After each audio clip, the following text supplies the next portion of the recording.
In a quiet town by a river lived a young man named Adrian. His life was simple, but his heart was full, belonging entirely to a woman named Aveline. Aveline was a beacon of light, her laughter capable of chasing away any shadow. They were high school sweethearts, and everyone saw a lifetime of happiness ahead for them. But life, in its unpredictable way, had other plans. One afternoon Aveline collapsed. The diagnosis at the hospital was a blow that shattered their world. Her kidneys were failing. The disease had crept in silently and was now relentless. She needed constant treatment, and without a transplant, her future was a fragile, fading hope. The vibrant Aveline, once a whirlwind of energy, was now confined to a hospital bed, growing weaker with each passing day. Yet, her spirit remained unbroken. "Don't look at me like I'm breaking," she'd whisper, her hand over his. "I'm still me."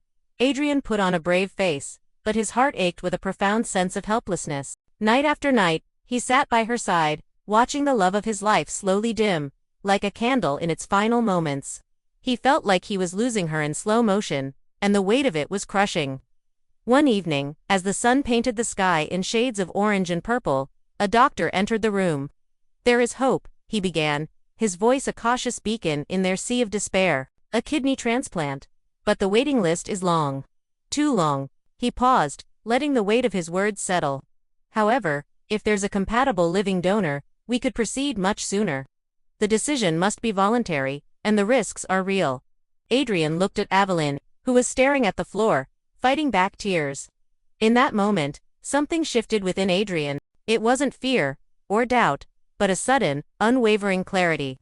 "I'll do it," he said, his voice firm. Aveline's head shot up. "Adrian, no, you can't.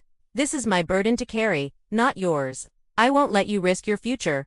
He shook his head gently, his eyes filled with a love so deep it was tangible. "Aveline, my future is with you. If giving you more time, more mornings, more laughter means risking a part of myself, then it's not a loss. It's the only way I can truly live." There was no grand declaration, just the quiet, powerful certainty of his love. Miraculously, the tests confirmed he was a match. The doctors carefully explained the lifelong health considerations he'd face with one kidney, but his resolve never wavered. The night before the surgeries, they sat together in the hospital garden under a canopy of stars. The air was cool and still. "Why do you love me this much?" Aveline asked, her voice a soft murmur as she leaned on his shoulder. Adrian took a moment, then replied, "Because you taught me that life isn't measured by its length, but by its depth. And loving you has made my life immeasurably deep." Aveline's tears began to fall. Not from sorrow, but from a place of profound love and gratitude. Adrian held her, letting her cry. Because each tear was a testament that she was still here, still fighting, still feeling. The next morning, they were wheeled into separate operating rooms. As Adrian closed his eyes, one final, selfless thought echoed in his mind: let her have another sunrise. The hours that followed were tense, but the surgeries were a success. When Aveline awoke, a new feeling settled within her. The doctors confirmed it. Her body had accepted the new kidney. She was going to live. She would see many more sunrises. In his own room, Adrian was pale and exhausted, but a deep sense of peace enveloped him. Once she was strong enough, Aveline made her way to his bedside. Taking his hand, her eyes shimmering with unshed tears, she whispered, "You gave me my life back." A gentle smile touched Adrian's lips.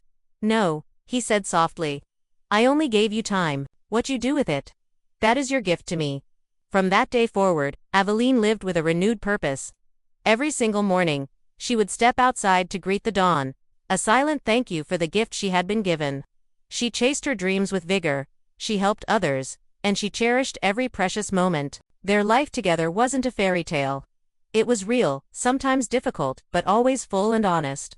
Their love wasn't built on grand gestures, but on the quiet strength of sacrifice, trust, and the courage to give everything without asking for anything in return. Some love stories end with the promise of forever. Theirs began with a single, profound gift, the gift of a second sunrise.